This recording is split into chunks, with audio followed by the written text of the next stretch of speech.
Hi, my name is Princess Colleen A. Magno, G7 Carlos Botong Francisco. Personal space and general space. Personal space and general space. General space, the dance area.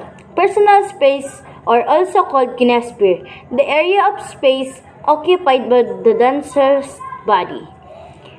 Personal space. The space around the body is called personal space. It is also referred to as the kinesphere. You can think of it as space created by extending your limbs without moving off the spot.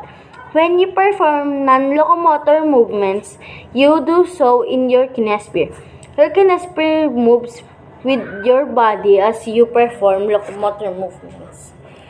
Personal space. Ito po yung mga espasyo na ginagalawan mo sa every movement na ginagawa ng bawat mananayaw.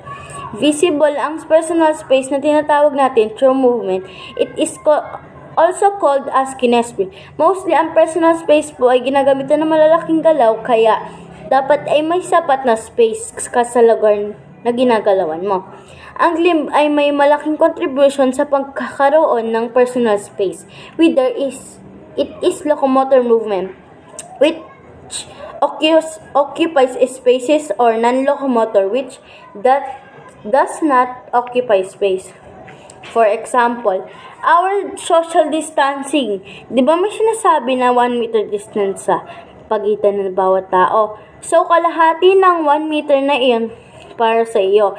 If may kalahating metro ka sa harap mo at may kalahating metro ka sa likod mo, all in all, may espasyo kang 1 metro na para sa sarili mo. General space. General space is the space beyond your body that you move through as you dance.